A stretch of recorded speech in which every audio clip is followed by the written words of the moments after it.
오늘은 아주 진짜 중요한 말씀인데, 제일 중요한 것은 뭘 깨닫는 겁니까?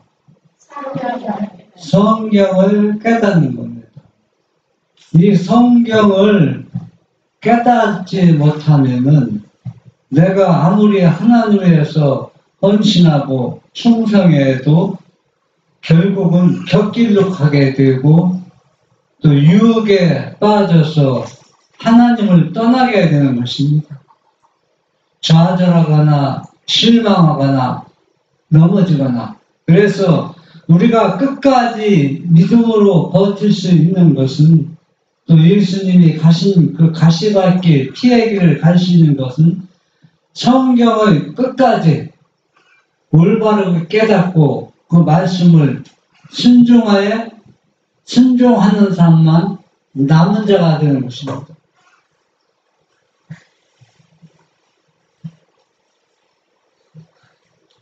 누가복음 24장 32절, 저희가 서로 말하되 길에서 우리에게 말씀하시고 우리에게 성경을 풀어주실 때 우리 속에 마음이 뜨겁지 아니하더냐 하고, 이에 저희 마음을 열어 성경을 깨닫게 하시고. 이거는 무슨 일입니까 이게? 엠마오로 가는 두 제자가 지금 울면서 지금 가고 있습니다. 왜 울면서 갑니까? 예수님이 돌아가셔서? 예, 예수님이 돌아가셔서 그렇지만은 이 성경을 이해할 수가 없습니다. 그래서 막 우는 겁니다. 그냥. 울 때 낯선 행인이 이들에게 동행자가 하나 나타났습니다. 이들이 지금 왜 울고 있습니까? 이들은 이사야 53장 그 내용, 또 예수님이 그렇게 믿었던 예수님이 아무 힘없이 그냥 배척받으시고 조롱받고 십자가에 달려 죽어서 무덤에 장사 지내고, 그리고 또 더 혼란스러운 것은 일요일날 이들이 지금 엠마오로 왔는데 여자들이 예수님을 보았다 하고, 이런 모든 것들이 전 도저히 이해가 안 되는 겁니다. 그러니까 답답해서 이들은 막 울면서 지금 가고 있어요. 그러면 이사야 53장은 도대체 어떤 내용인가 제가 읽어보겠습니다. 그는 저 앞에서 자라나기를 연한 순 같고 마른 땅에서 나온 줄기 같아서 고운 모양도 없고 흉체도 없은즉 우리의 보기에는 흠모할 만한 것이 아름다운 것이 없도다. 그는 멸시를 받아서 사람에게 싫어진 바 되었으며 간구를 많이 겪었으며 질고를 아는 자라. 마치 사람들에게 얼굴을 가리우고 보지 않음을 받는 것 같아서 멸시를 당하였고 우리도 그를 기이 여기지 아니하였도다.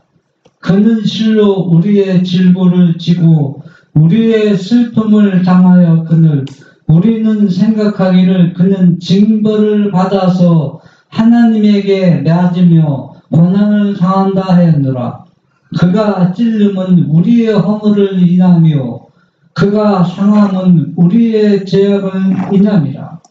그가 징계를 받음으로 우리가 평화를 누리고 그가 채찍에 맞음으로 우리가 나음을 입었도다.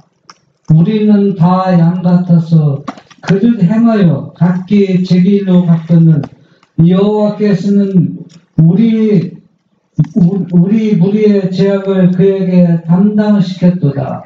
그가 곤욕을 당하여 괴로움을 때에도 그 입을 열지 아니하였으며 마치 도수장으로 끌려가는 어린 양과 털 깎는 자 앞에 잠잠한 양같이 그 입을 열지 아니하였도다. 그가 곤욕과 신문을 당하고 이런 장면들을 그 선지자가 예수님이 또 평상시 십자가에 달리기 전에 자주 하실 말씀이지만은 이 제자들은 이 내용을 이해할 수가 없습니다. 이 엠마오로 가는 두 제자뿐만 아니라 예수님의 11제자도 이해가 안 됐죠. 또 율법사나 제사장이나 바리새인들도 이 말씀은 이해가 안 됐습니다. 이해가 됐더라면 예수님을 버리거나 십자가에 못 박고 그를 조롱하지도 않았겠죠. 그런데 더 마음을 아프게 후려드는 이야기는 예수님이 십자가에 달리기 전에 저는 남을 구원하시되 자기 생명은 구하지 못하였노라 이렇게 조롱했을 때 그 말이 가슴에 새겨져서 어떻게 이런 일이 일어날 수가 있단 말인가? 왜 다른 사람 생명을 구해줬는데 왜 자기 생명을 구하지 못한다는 말인가? 여러분, 구약에는 예수님도 여러 번 얘기했지만 선지자를 통해서 말씀을 통해서 예수님이 어떻게 된다고 했어요? 사람에게 버림받고 간구를 겪고 조롱과 핍박과 멸시를 받아서 어린 양같이 순하게 십자가에 달려 돌아가실 것을 이미 수백 년 전에 예언이 되어 있었습니다. 우리가 성경을 이해한다는 거 쉽지 않습니다. 그분의 영이 역사하지 않으면 성경을 이해할 수가 없어요. 모든 사람은 다 성경을 보고 강론하지만은 또 예언을 연구하는 사람들은 예언이 가장 중요하다고 얘기합니다. 물론 예언도 중요하죠. 예언이 있기 때문에 그 본질을, 그 진리를 알고 깨닫게 되는 것입니다. 그러나 예언은 예언으로 끝나야지 본질은 될 수 없어요. 우리가 베들레헴에서 아기 예수가 태어날 것을 이미 예언되어 있습니다. 그러면은 그 예언 때문에 베들레헴에서 누가 탄생한다? 예수님이 탄생한다. 얼마나 중요합니까? 그런데 예언이 그걸 끝내야 됩니다. 본질을 넘어서 예수님 태어나는 것보다 더 중요하게 생각하면은 그건 성경을 다르게 이해하는 게 아니라 왜곡하는 것입니다. 여러분, 내비게이션이 없으면 우리가 모르는 장소에 찾아갈 수가 없습니다. 우리가 서울 어느 지역에서 만나기로 했습니다. 그런데 차를 몰고 가면 그 길을 알 수가 없어요. 그 내비게이션이 다 인도합니다. 그 내비게이션 때문에 그 약속 장소에 도착해서 약속한 사람을 만나서 아주 중요한 일을 다 마무리할 수가 있습니다. 내비게이션이 아무리 좋다고 해도 그 약속 장소, 사람을 만나는 그 본질을 대신할 수는 없습니다. 아무리 큰 일을 했다고 해도 내비게이션이 끝나야지 본질이 될 수 없습니다. 우리가 성경을 이해하는데 우리가 이어갔다는 얘기입니다. 모든 것은 다 중요합니다. 안 중요한 게 없어요. 왜? 내비게이션이 없으면 우리가 길을 못 찾아가고 예언이 없으면은 그 진리를 알아보지 못하고 그러나 성경을 바르게 이해하는 것은 그 본질을 위해서 쉽게 따지면 주연과 조연이 있다는 겁니다. 그래서 진리는 뭡니까? 성경에서 핵심은 진리입니다. 그 진리는 예수 그리스도가 중심이 됩니다. 그래서 이분이 왜 곤욕을 당하고 채찍에 맞으며 멸시와 조롱을 받으면서 십자가에 죽어야 되는가? 그걸 우리가 바르게 이해하면 우리가 실망을 당하지 않겠죠. 그래서 우리는 이 시간에 여러분이 성경을 다 아는 내용이지만은 우리가 이 성경 내용을 조화를 이루어서 성경 전체적으로 어떤 진리, 무엇을 가리키고 있는가를 우리가 그 방향을 확실히 우리가 잡고 그것을 믿어야 된다는 얘기입니다. 슬픔과 두려움과 의외심이 뒤섞였음. 그 건장한 사람들은 슬픔에 겨워서 길을 가는 동안 내내 울었다. 긍휼히 여기시는 그리스도의 사랑의 마음이 여기에서 그가 위로해 줄 수 있는 슬픔을 보신 것이다. 그 제자들은 지난 며칠 동안에 있었던 사건들에 관하여 서로 논의하고 있었다. 그들은 예수께서 자기의 몸을 부끄러운 죽음에다 내어주신 그가 하나님의 아들이라고 주장하신 사실과 어떻게 조화될 수 있는지 매우 이상하게 생각하고 있었다. 네. 전 지금 너무 안 맞아요. 뭐가 안 맞느냐면 하나님이 아들이라고 주장하는 이 이상한 사람의 행동과 그가 당하는 그 사건은 너무 안 맞습니다. 왜 안 맞느냐? 하나님이 아들로 이 땅에 왔으면은 사람들에게 환영과 또 뭘 받아야 돼? 큰 영광을 받아야 되는데 너무 멸시를 받고 조롱을 받고 하나님의 아들로 인정해 주는 사람이 거의 없다는 얘기입니다. 이런 분이 메시아고 우리를 죄에서 구하기 위해 이 땅에 오셨다. 여러분에게 이 시간 좀 묻고자 하는 말이 있습니다. 왜 예수님은 우리에게 죄를 지고 왔지 왜 멸시와 조롱을 받고 멸시를 왜 받습니까? 죄를 졌기 때문에. 예수님이 죄 짓지 않았잖아. 우리의 죄를 졌기 때문에. 네. 죄는 그 대가를 지불해야 됩니다. 예수님이 나의 모든 죄를 지고 가기 때문에 내가 받아야 할 곤욕과 멸시와 조롱을 지금 누가 받고 있어요? 예수님 자신이 받고 있는 것을 사람들이 그걸 이해를 하지 못하고 그렇기 때문에 그분을 버렸다는 얘기예요. 죄는 아무리 용서받았다 할지라도 그 결과는 누군가 받아야 돼요. 그거 지금 누가 받고 있어요? 예수님이 받고 있습니다. 지금도 우리가 죄를 지어서 회개하면 용서를 받지만은 이 결과는 누가 지금 받고 있어요? 중보자가 다 받고 있다는 얘기입니다.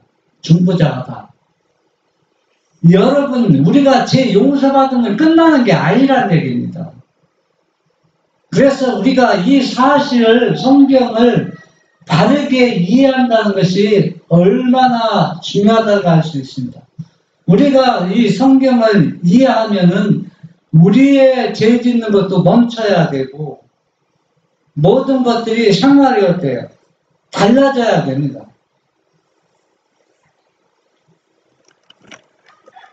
화이트석 누가복음 14장 13절에서 15절. 한 사람은 주장하기를 그분은 절대로 위선자는 아니지만 그의 사명과 그의 미래의 영광에 관하여 자기 자신도 속고 있다고 하였다. 그들 두 사람이 다 두려워한 것은 예수님의 대적들이 예수님을 힐책한 말고 저가 남은 구원하였을 때 자기는 구원할 수 없도다 하고 한 말이 너무나 꼭 맞는 말이 아닌가 하는 것이었다. 그러나 그들의 의외심은 그분이 다른 사람의 마음을 읽으실 수 있으시다는 증거를 그들에게 거듭 보여주었는데 그런 분이 자신의 마음을 읽는 일에 그렇게 잘못하실 수가 있을까 하는 것이었다. 그리고 여인네들이 그 이상스러운 보고는 그들을 더욱 큰 오리무중으로 밀어넣었다. 네, 지금 이 내용이 그들이 얼마나 혼선을 입고 있어요. 예수님이 한 이야기는 사람이 진실되고 분명히 위선자라는 건 확실한데 그 결과들은 참 이해하는 일들이 계속 반복된 사건들이 일어나고 있습니다. 더 뼈아프게 마음 아픈 것은 저가 남을 구원했을 때 자기는 구원할 수 없었다. 어떠다. 얼마나 뼈아픈 얘기입니까? 여러분들도 그런 얘기 많이 들어보죠. 네가 예수 믿으면서 나보다 예수 안 믿어서 나은 게 뭐 있느냐. 또 너희들이 뭐 아버지와 아들을 믿는다, 진리를 가졌다 하면서 우리야 보다 나은 게 뭐냐. 그런 것들을 질책하고 할 때 여러분 마음속이 어떻습니까? 이 웬마로 가는 두 제자가 우리가 혼란스러울 때가 많이 있습니다. 그러나 분명한 것은 우리가 성경에서는 분명히 예수님을 믿고 따르는 자는 예수님처럼 곤욕을 당하고 멸시를 받고 그런 일을 당할 것을 이미 다 성경은 우리에게 알려주고 있습니다. 그래서 우리가 어떠한 일이 일어난다 할지라도 우리는 절대 실망할 필요가 없습니다. 왜? 내가 당하는 게 아니라 예수님이 먼저 나를 위해서 당하신 것을 우리가 그분의 가신 길을 따라가는 것입니다.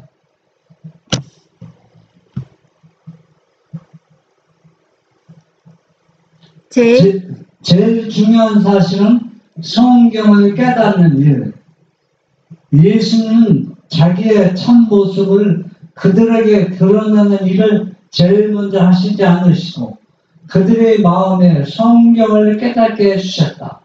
왜냐하면 그들이 죽은 자 가운데서 살아나신 그분을 다시 보면 너무 기뻐서 그것으로 만족할 것이라는 것을 그분을 알고 계셨기 때문이다. 엠마오로 가는 두 제자들이 지금 그동안 있었던 혼란스러운 것을 지금 하나하나씩 정리해가는 겁니다. 정리해가면서 어느 정도 것을 이해하게 되었습니다. 그런데 예수님은 계속 동행하면서 처음부터 부활하신 예수님을 나타나셨다면 이들이 얼마나 마음이 기쁨이 뛰어나겠습니까? 그런데 그렇게 하지 않았다. 왜 그렇게 안 했습니까? 그들이 성경을 바르게 깨달을 때까지 예수님이 기다리면서 동행한 겁니다.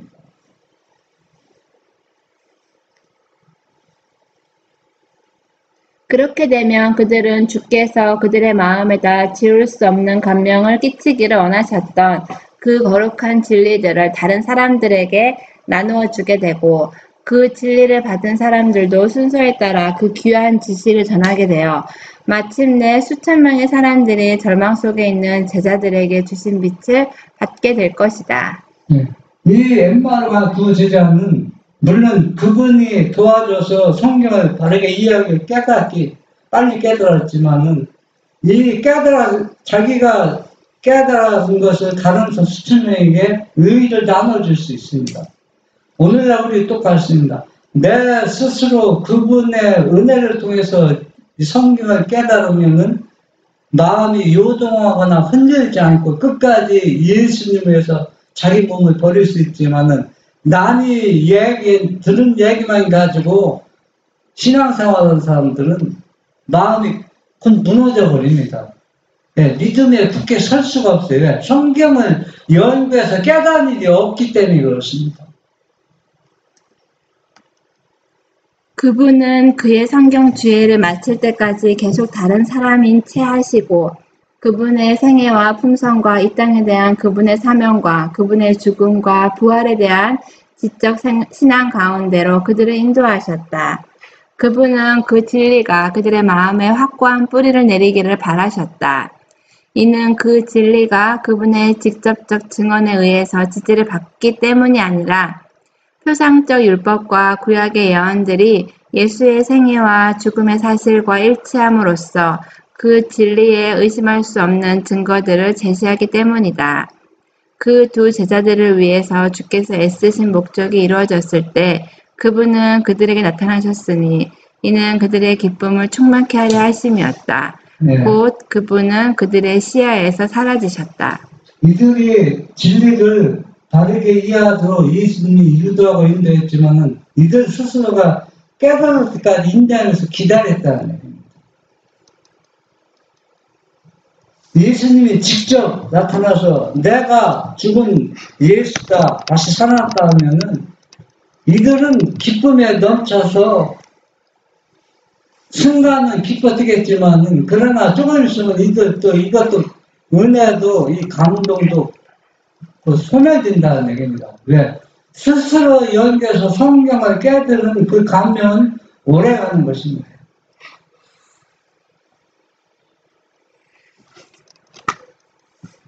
그리스도께서 영원히 인성을 입고 계실 것임.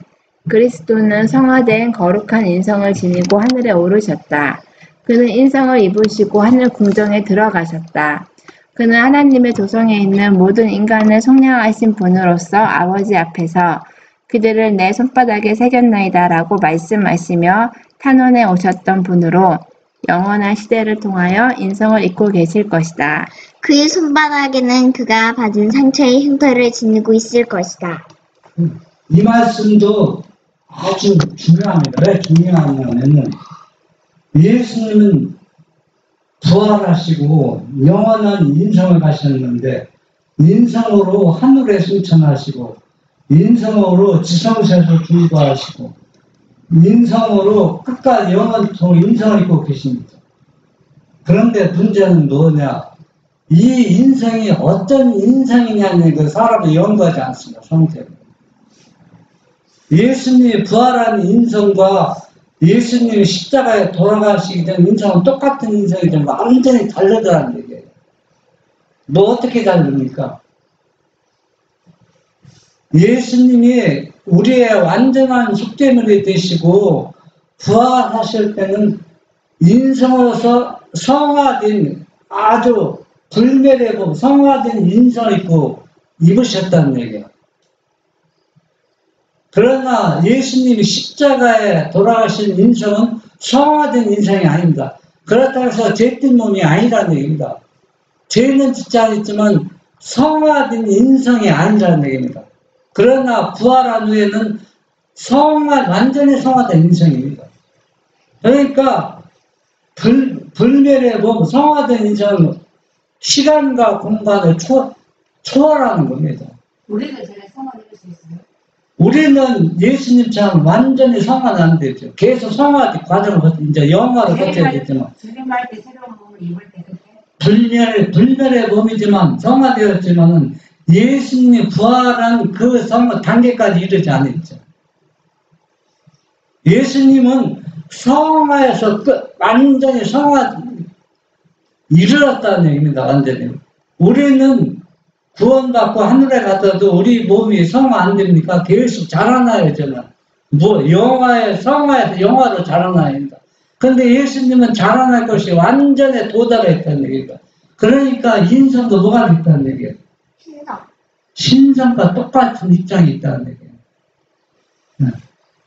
그러니까, 그걸 성경 우리가 이렇게 올바르게 이해하면은 성경에서 성령 하나님이 등장할 필요가 없어요. 누구 도움받을 필요가 없어요. 이게 왜냐하면은 예수님이 중보하는데 지금 얼마나 큰 죄를 범하고 있느냐면 이 중보자가 한계가 있어서 성령 하나님이 도와줘야 그분을 회개케 하고 믿고 죄를 버리게 할 수 있다는 거. 네? 이거는 성경을 완전히 왜곡시키는 겁니다. 네? 예수님은 지성소에 중보하는 것은 완전한 자신이 인성이지만 하나님입니다. 그래서 누구의 중보자는 누구의 도움받고 중보하는 건 중보의 자격이 없어요. 어떻게 중부자가 다른 사람 도움받아서 중부하는 게 중부자입니까? 그런데 지금 그렇게 돼가도 교회에서는 아무 잠잠하고 입을 여는 사람이 없다는 얘기예요.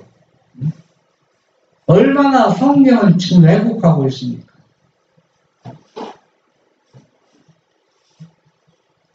그대가 다치고 상처를 입으며 또 감당기 어려운 일을 당하면 그리스도께서 우리를 위하여 얼마나 많은 고난을 당하셨는가를 기억하라. 그리스도 안에서 우리의 형제들과 함께 하늘 처소에 앉도록 하자. 하늘의 축복을 우리의 마음에 가져오도록 하자. 우리가 어려움 당하고 곤욕을 당하고 시험 받을 때 예수님 자신이 우리처럼 어려움 당하고 시험 받았기 때문에 자기 자신의 경험을 통해서 우리를 울려고 도와준 겁니다. 그런데 우리가 어려움 당하고 곤욕 당할 때 누가 도와준다고요? 성령이 도와주는데 우리 교단 모든 교인들은 교회에서는 성령 하나님이 도와준다. 성령 하나님이 십자가를 져봤으니까 인간이 되어봤으니까 인간처럼 곤욕을 당해봤으니까 그런 분이 어떻게 우리를 돕는다는 얘기입니까? 말도 안 되는 소리, 어처구니 없는 이런 일들이 지금 온 기독교를 휩쓸고 있어도 이것을 타파하려고 노력하는 사람들이 거의 없다는 얘기입니다. 그래서 새천사의 기도는 이걸 완전히 박살내는 겁니다. 원래 진리가 있었던 것을 원래 위치로 다시 올려놓는 겁니다. 그래서 지금은 셋째 천사의 기도를 거절하고 다 순종하지 않으면 우리가 하나님의 인을 받지도 못하고 구원을 얻을 수 없다고 못다가 얘기하고 있습니다. 그러나 셋째 천사의 기도가 주어지기 전까지는 다들 다 빗대로 순종하면 구원할 수 있어요. 그러나 셋째 천사의 기별이 주어지면 그게 안 통한다는 얘기예요. 온전한 진리, 온전히 순종하는 것. 이것만이 우리가 우리 죄에서 자유를 얻고 하나님의 인을 받고 그렇지 않으면 나중에 다 계정점이 안식일의 계정점이 될 때 다 일을 지키고 안식일을 거부하게 된다는 얘기입니다. 이 얘기 아무리 얘기해도 이해가 안 돼요. 왜? 성경을 깨닫는 게 너무 무디고 또 다르게 깨닫지 못하고 있기 때문에 그렇습니다. 예수께서 인성을 쓰신 것은 순결하고 이기심 없는 사랑을 사람에게 나타나시기 위함이며 서로 사랑하는 법을 가르치시기 위함이다. 그리스도는 사람의 자격으로 하늘에 오르셨다. 그는 사람으로서 인류의 대속주요 보증인이시다. 그는 사람으로 항상 살아서 우리를 위하여 중보하고 계시며 그분을 사랑하는 모든 사람을 위하여 처소를 예비하고 계신다. 한 사람으로서 그분은 그의 자녀들을 받으시기 위하여 능력과 영광으로 다시 오실 것이다. 네. 우리가 지금 어려움 당할 때 예수님께서는 인성을 쓰시고 이 땅에서 우리가 당하는 고초와 고난을 다 경험했기 때문에 우리를 위로하고 도와주고 또 살아가는 법을 가르쳐주기 위해서 인성을 이 땅에 오셨습니다. 그런데 만약에 성령 하나님이 우리를 도와서 시험을 이기게 하고 죄를 희획한다면 예수님의 십자가 의미가 뭐 있습니까? 예수님 인성을 쓰시고 중반의 의미가 뭐가 있습니까? 우리를 지금 도와주지 못하고 있는데 지성서 중반하는 거는 아무 효과가 없어요. 왜? 지금 성령 하나님이 도와서 예수님께 나아가게 하는데 그 예수님은 완전한 속죄물인데 누군가의 도움받아서 그걸 죄가 회개케 하고 아버지한테 용서받는다면 예수님이 뭐로 십자가에 돌아가시고 지성소에서 뭘 지금 중보하고 있습니까? 다른 사람의 존재에 도움을 받으면서 이렇게 성경이 엄청나게 왜곡되고 있어도 이것을 틀렸다, 아니다고 얘기하는 사람이 없다는 얘기입니다.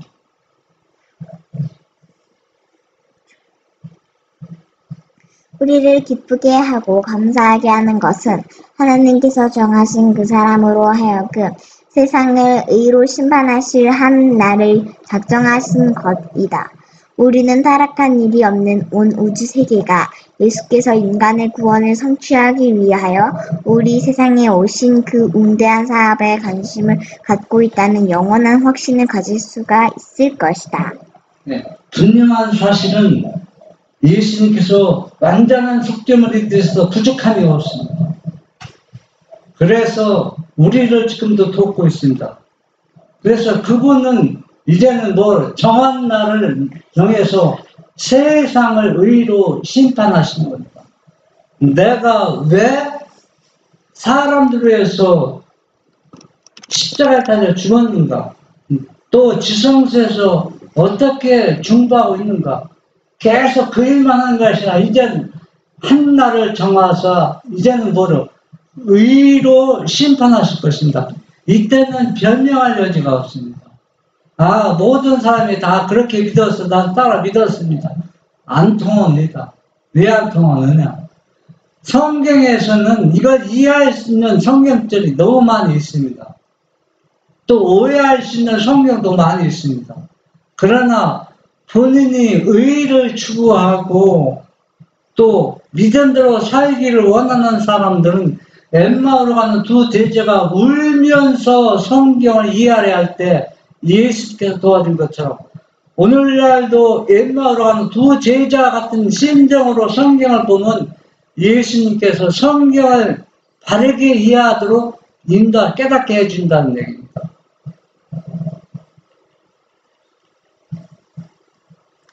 마태복음 17장 3절 때에 모세와 엘리야가 예수로 더불어 말씀하는 것이 저희에게 보이거늘 그리스도를 섬기는 일에 가장 적합한 사람들 아버지께서 모세와 엘리야를 택하사 그의 사자들로 삼으시고 그들을 그리스도께로 보내셨다. 그리고 하늘의 빛으로 그분을 두루사 광채가 빛나게 하시고 그분께 닥쳐오는 고난에 관하여 담론하게 하셨다. 그렇게 하신 까닭은 그들이 인간으로서 이 땅에 산 경험이 있었기 때문이요. 인간의 슬픔과 고난을 경험한 바가 있었으므로 지상생애를 하시는 예수님의 시련을 동정할 수가 있었기 때문이었다. 엘리야와 모세가 우리와 똑같은 성정을 가진 인간이지만은 그들이 지금 어떻습니까? 지금 하늘에서 어디에 왔어요? 변화산에 내려왔습니다. 그러면 그들의 몸은 어떻습니까? 모세와 엘리야도 불별의 몸입니다. 그들이 하늘에 올라가기 전 그런 성령을 가진 존재가 아니라는 얘기입니다. 이들은 무엇보다 더 빨라요. 빛보다 빠르게 왕래할 수 있어요. 비행기는 게임이 안 됩니다. 빛도 게임이 안 돼요. 순식간에 하늘에서 지금 변화산에 내려왔는데 이게 바로 인간 모세와 엘리야입니다. 그러면 예수님이 지성소에서 중보하고 있는 그 인성은 모세와 엘리야보다 못합니까? 그런데 왜 우리를 돕지 못해요? 모세와 엘리야도 예수님이 우리로 도와주고 격려하기 위해서 순식간에 하늘에서 변화산에 내려왔는데 예수님은 중보하면서 왜 우리를 돕지 못합니까? 지금 사람들은 예수님은 십자가에 돌아가시는 무력한 그 인성으로 지금도 지성소에 중보하고 있다고 착각하고 있습니다. 얼마나 성경을 왜곡하고 있습니까? 그렇기 때문에 성령 하나님이 우리를 돕고 있다는 얘기입니다. 지금. 말도 안 되는 소리 있죠. 이걸 또 증명하기 위해서 성경절을 나열하고 예언의 신을 나열하고 어떻게 보면 너무 그 처지가 불쌍해 보여요. 여러분은 성경을 좀 엠마오로 두 제자처럼 이해가 안 되면 이해할 때까지 울면서라도 성경을 보십시오. 그러면 십자가에 돌아가신 그분의 영이 여러분을 성경을 인도하게 됩니다. 그러면 여러분 자신이 완전히 달라져요.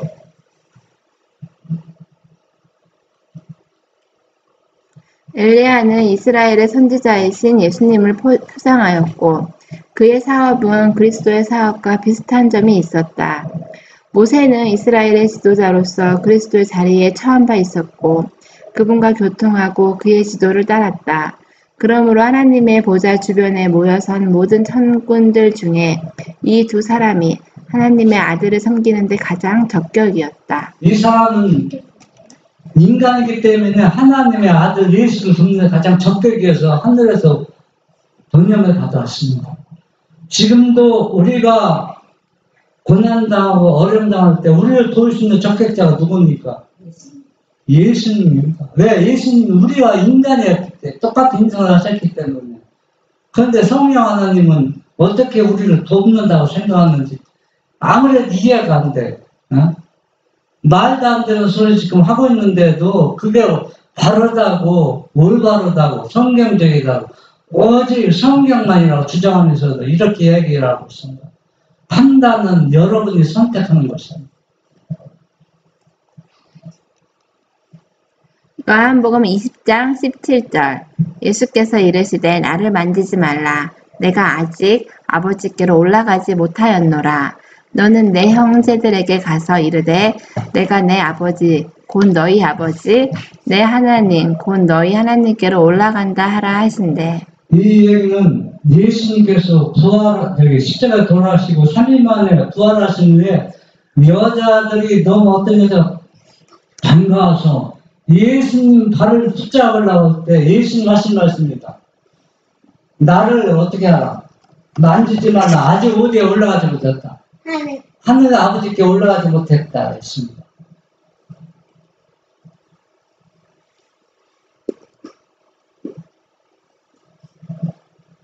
마태복음 28장 9절 예수께서 저희를 만나 가로사대 평안하뇨 하시고는 여자들이 나아가 그 발을 붙잡고 행거하니 조금 전에는 여자들이 그 발을 붙잡을 때 나를 만지지 말라 했는데 지금은 여자가 누굴 만졌어요? 예수님 발을 만졌습니다. 그러면 이 예수님 어디 갔다 왔다는 얘기예요? 하늘에 갔다 왔다는 얘기입니다. 무슨 재주로 하늘에 금방 갔다 옵니까? 네? 빛도 하늘에 올라갔다 하려면 얼마나 걸리는지 우리가 헤아릴 수 없는데 지금 이게 바로 예수님이 부활하신 인성입니다. 시간과 공간을 초월한 존재가 되었습니다. 인성이지만은 이런 인상 가진 예수님은 지금도 십자가에 돌아가기 전 그 인성으로 꼭 사람들이 붙잡고 놔주지 않고 있어요. 그걸 놔줘야 돼요. 그래야 바르게 성경을 이해할 수 있다는 얘기예요.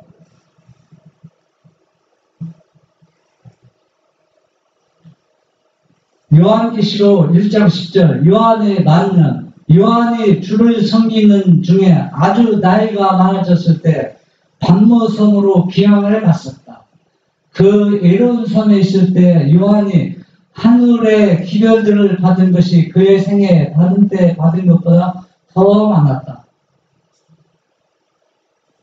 대적들이 나아가 많은 이 그리스도의 대표자를 유배시킨 것은 그로 하여금 더 이상 증언을 하지 못하게 하려 함이었다. 이는 그의 증거가 의의 편에 서 있는 살아있는 능력이었기 때문이었다. 그러나 그는 형제들에게서 격리되어 있었지만 승천 후에는 한 번도 뵙지 못한 그리스도의 방문을 받았다. 네. 조금 전에 보면은 저 대화하면은 요한이 죽지 않을 만큼 인성을 가지신 분으로 예수님이 요한에게 나타났다 했습니다.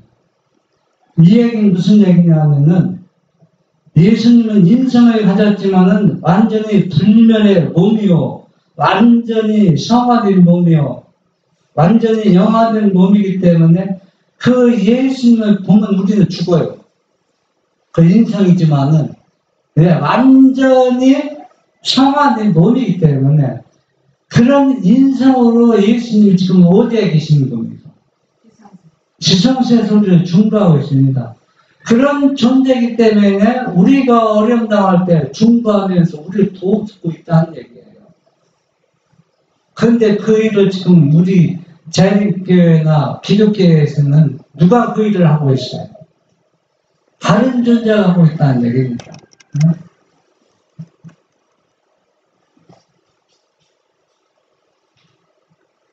마태복음 26장 66절에서 67절 생각이 어떠하뇨 대답하여 가로되 저는 사형에 해당하니라 하고 이에 예수의 얼굴에 침 뱉으며 주먹으로 치고 혹은 손바닥으로 때리며 지금도 많은 사람들은 부활한 예수님의 인성을 이 인성으로 지금 착각하고 있어요.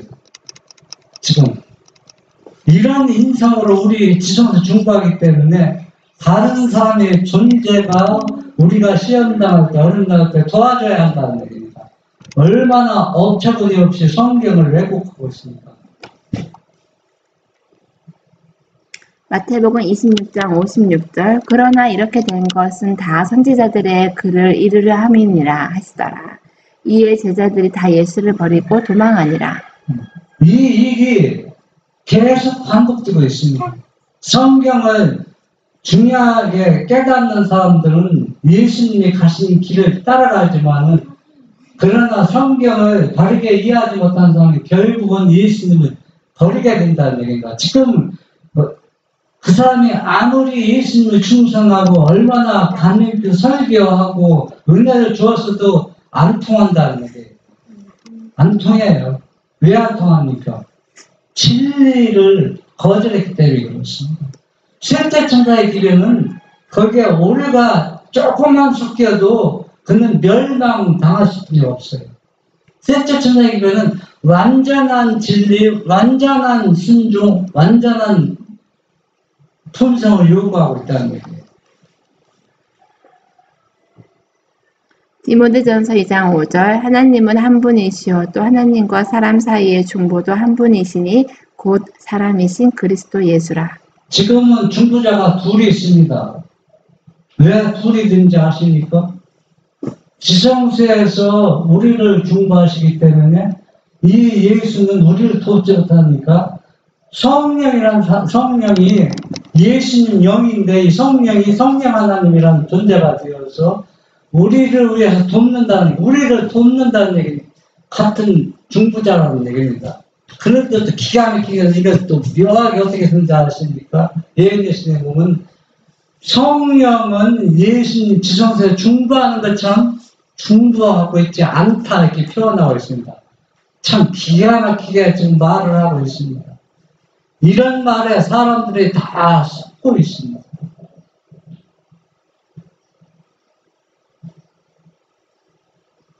빌립보 2장 5절 너희 안에 이 마음을 품으라 곧 그리스도 예수의 마음이니 결론적으로는 온전한 진리를 수용하고 순종한 사람에게만 누구의 마음을 품을 수 있냐면 예수님의 마음을 품고 품성이 온전히 예수님의 품성으로 변화될 수 있다는 얘기입니다. 거기에서 조금이라도 오류가 섞여 있으면 예수의 마음을 품을 수가 없다는 얘기입니다. 빌립보 2장 11절 보면 모든 입으로 예수 그리스도를 주라 시인하여 하나님 아버지께 영광을 돌리게 하십니다. 우리가 눈짓이나 몸치로 부인하는 거 이거는 진리를 거절하는 겁니다. 그래서 우리는 모든 행동이나 말이나 입으로나 모든 것을 그리스도는 살아계신 하나님의 아들이라고 믿는 것은 받아들이는 것은 우리가 진리를 시인하고 하나님의 아버지 앞에 영광을 돌리게 되는 거고 또 셋째 천사의 기별을 온전히 우리가 수용하는 것입니다. 그런데 그게 뭐 중요해요? 어떤 토를 다루거나 이유를 다루면은 그것은 바로 뭐냐? 셋째 천사의 기별을 거부하는 것입니다. 그래서 우리는 무엇으로든 입으로든 행동으로 눈치를 보더라도 그리스도 하나님의 아들이라 시인해야 돼. 그래야 누가 앞에 영광, 하나님 아버지께 영광을 드리는 것입니다. 첫째 성경에 뭐라고 했습니까? 너희는 누구를 두려워하라? 창조주를 두려워. 그러면 누구한테 영광을 돌리라 했습니까? 창조주께 영광 돌리라 했습니다. 그것은 무엇을 얘기하냐면은 아버지와 아들을 진리로 받아들이고 거기에 제3자가 개입하거나 이걸 믿지 않으면은 예수 그리스도를 아무리 주라 칭한다 할지라도 능력으로 믿음을 행사했다 할지라도 결국은 주를 부인할 수밖에 없다는 얘기입니다. 그래서 우리 모두는 모든 입으로 예수 그리스도 주라 시인하여 하나님 아버지 앞에 영광 돌리는 우리 모두가 되기를 바랍니다. 아멘.